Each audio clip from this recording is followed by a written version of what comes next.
கடந்த 2 ஆண்டுகளுக்கு முன்னால் தோல்கட்டி நோய் வந்து லட்சக்கணக்கான கால்நடைகள் இறந்து போவதன் காரணமாக பால் தட்டுப்பாடுன்றது கடுமையாக இருக்குது.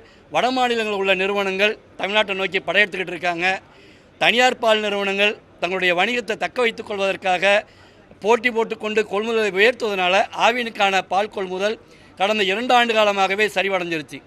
கடந்த திமுக ஆட்சியிலேயே பால் கொள்முதல் ஒரு நாள் கொள்முதல் வந்து 25 லட்சமாக குறைஞ்சிருச்சு. ஏன்னா அதிமுக ஆட்சியில் 38 லட்சமாக இருந்தது, திமுக ஆட்சியில் 25 லட்சமாக குறைஞ்சிருச்சு. பால் பவுடரும் வெண்ணையும் வாங்கி தான் பால் உற்பத்தி பண்ணிக்கிட்டு இருக்காங்க. இதன் காரணமாக ஆவினுக்கு கடுமையான இழப்பு.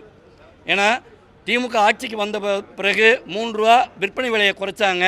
அதன் காரணமாக ஆவினுக்கு கிட்டத்தட்ட அந்த கடந்த 5 ஆண்டு கால ஆட்சியில் 1825 கோடி ரூபாய் இழப்பு. அதன் பிறகு 3 ரூபா ஊக்கத்தொகை கொடுத்தாங்க, விற்பனை கொள்முதல் விலை 3 ரூபா உயர்த்தி கொடுத்தாங்க. அதன் மூலமாக கிட்டத்தட்ட 3000 கோடி ரூபாய்க்கு மேலே ஆவினுக்கு இழப்பு. ஸோ இந்த இழப்பை காரணம் காமிச்சு கொள்முதல் விலையை ஆவி நிர்வாகம் உயர்த்தி வழங்காமலே இருந்துக்கிட்டு இருக்கு.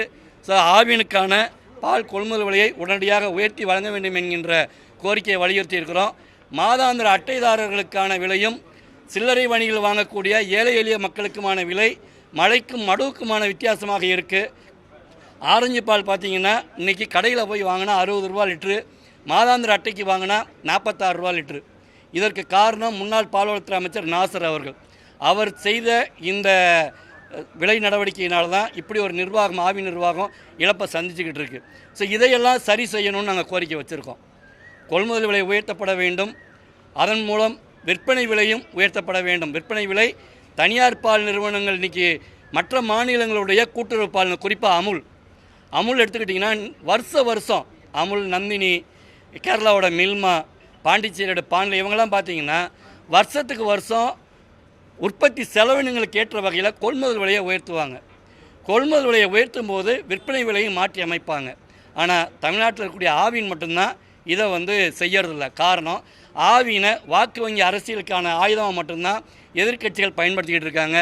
இந்த தருணத்தில் எதிர்க்கட்சிகளுக்கு எங்கள் தமிழ்நாடு பால் முகவர்கள் தொழிலாளர் சங்கத்தின் சார்பில் வைக்கக்கூடிய கோரிக்கை என்ன அப்படின்னா, இந்த வருகின்ற பட்ஜெட் கூட்டத்தொடரில் ஆவினுக்கான பால் கொள்முதல் விலையை உயர்த்துவதற்கும் அதன் காரணம் விற்பனை விலையை உயர்த்தி அமைப்பதற்கும் தமிழக அரசுக்கு அழுத்தம் கொடுக்கணுன்ற கோரிக்கை வச்சுருக்கோம்.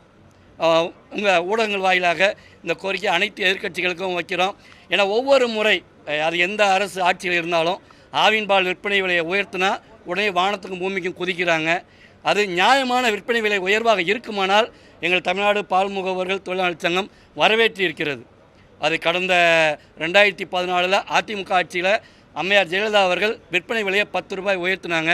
அதை வரவேற்ற ஒரே அமைப்பு நாங்கள் தான். காரணம் என்னென்னா, விவசாயிகளுக்கான கொள்முதல் விலை அப்போ 8 ரூபாய் உயர்த்தப்பட்டது. ஸோ அது மாதிரியான ஒரு மாற்றத்தை இந்த அரசும் கொண்டு வர வேண்டும் என்கின்ற கோரிக்கையை வச்சுருக்கோம். இது விவசாயிகளுக்கான வாழ்வாதாரமாக நீங்கள் பார்க்கணும். அரசியல் கட்சிகள் ஆவினுக்கான பால் கொள்முதல் விலையும் விற்பனை விலையை உயர்த்தும் போது இதை பொதுமக்களுக்கான பிரச்சனையாக மட்டும் பார்க்காம விவசாய பெருமக்களுக்கான வாழ்வாதார பிரச்சனையாக பாருங்கள். அப்படி இன்றைக்கி தண்ணி பாட்டிலே ஒரு மாலுக்கு போனால் லிட்ரு 50 ரூபா விற்கக்கூடிய நிலையில் பால் விலையை இன்னும் 36 ரூபாய்க்கு 35 ரூபாய்க்கு கொடுத்து வாங்குறதுன்றது ஏற்புடையதல்ல. உடனடியாக பசும்பால் விலையை 35லிருந்து 45ஆக உயர்த்தப்பட வேண்டும் என்கின்ற கோரிக்கையை வச்சுருக்கோம். பால் முகவர்கள் கமிஷன் தொகையில் லிட்டருக்கு 5 ரூபா உயர்த்துன்ற கோரிக்கையை வச்சுருக்கோம்.